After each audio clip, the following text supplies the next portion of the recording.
ഇത്രയും ന്യൂട്രീഷ്യസ് ആയ മുട്ട മുരിങ്ങാക്കറി ആരും ഇട്ട് കളയാനല്ലേ. ഇന്ന് ഉച്ചയ്ക്ക് ചോറിൻ്റെ കൂടെ മുട്ട മുരിങ്ങാക്കറിയും പപ്പടവും കാളനും പയറും ഒക്കെ ആയിരുന്നു കേട്ടോ.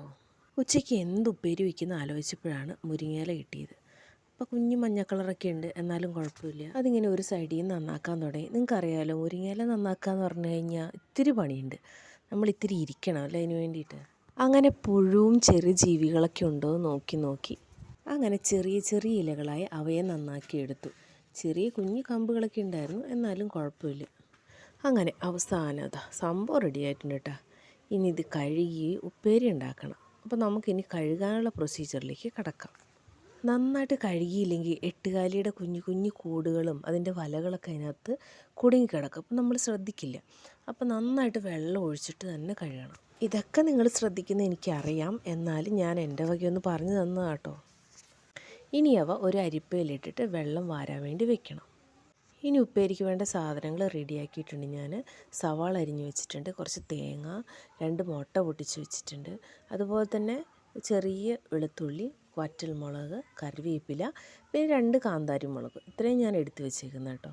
ഇനി ഒരു പാനിലേക്ക് വെളിച്ചെണ്ണ ഒഴിച്ചതിന് ശേഷം കടുക് പൊട്ടിച്ചെടുക്കുക. അതിൻ്റെ കൂടെ തന്നെ വറ്റൽമുളക് ആഡ് ചെയ്യുക, പിന്നെ കുറച്ച് കറിവേപ്പില, വെളുത്തുള്ളി നന്നാക്കിയത്, അതുപോലെ തന്നെ സവാളയൊക്കെ ഇട്ട് നന്നായിട്ട് മൂപ്പിച്ചെടുക്കുക. പിന്നെ നമ്മുടെ കാന്താരി റെഡിയാക്കിയതും കൂടി ഇടണം കേട്ടോ. കുറച്ച് ഉപ്പും കൂടെ ചേർത്ത് നന്നായിട്ട് വഴറ്റിയെടുക്കുക. അതിലേക്ക് ഇനി 2 മുട്ട പൊട്ടിച്ചൊഴിക്കണം. അതിനു മുമ്പ് സവാള വഴറ്റിയത് ചെറുതായിട്ട് സൈഡിലേക്കൊന്ന് മാറ്റി വെക്കണം കേട്ടോ. അതിലേക്ക് തന്നെയാണ് നമ്മൾ മുട്ട പൊട്ടിച്ചൊഴിക്കുന്നത്. ഈ എല്ലാം കൂടെ നന്നായിട്ട് ഇളക്കണം. ആദ്യം മുട്ട നന്നായിട്ട് ഉപ്പിട്ടിട്ട് ഇളക്കുക. അതിന് ശേഷം മൊത്തം മസാല, സവാളയൊക്കെ ചേർന്ന മസാല നന്നായിട്ടിട്ട് വഴറ്റിയെടുക്കുക. മുട്ടയും സവാളയും കൂടെ വഴറ്റിയത് റെഡിയായിട്ടുണ്ട്. ഇനി അതിലേക്ക് കുറച്ച് തേങ്ങ ചേർത്ത് കൊടുക്കണം.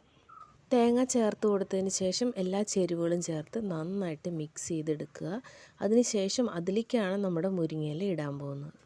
ഇനി നമ്മൾ നന്നാക്കി വെച്ചിരിക്കുന്ന മുരിങ്ങയില കുറച്ച് കുറച്ചായിട്ട് ഇട്ട് കൊടുക്കുക. മുരിങ്ങയില കാണുമ്പം ഒത്തിരി ഉണ്ടാവും, പക്ഷെ അതൊന്ന് വെന്ത് കഴിയുമ്പോൾ ഒട്ടും ഉണ്ടാവില്ല.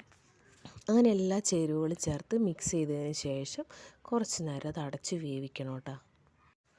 അങ്ങനെ നമ്മുടെ മുട്ട മുരിങ്ങയിലക്കറി റെഡി ആയിട്ടുണ്ട്. ഇതൊരു ഉപ്പേരിയാണ്, തോരനാണ്. തോരനും പറയും ഉപ്പേരിയെന്നും പറയും ചില നാട്ടുകാർ. അപ്പോൾ നമുക്ക് ഉച്ചയ്ക്കത്തേന് അതായിരുന്നു ഒന്ന്. അങ്ങനെ നമ്മുടെ പ്ലേറ്റിലോട്ട് ആദ്യം മുട്ട മുരിങ്ങയില ഉപ്പേരി വന്നു, പിന്നെ നമ്മുടെ കാളം വന്നു, പിന്നെ ഇതാ ഉണക്കപ്പയറും കായും ചേർത്ത് ഉപ്പേരി റെഡി ആയിട്ടുണ്ട്, പിന്നെ നമ്മുടെ ചോറ് വന്നു. അങ്ങനെ അവസാനം പപ്പടം കൂടി എത്തിയപ്പോൾ നമ്മുടെ ഉച്ചയൂണ് സെറ്റായിട്ടുണ്ട്.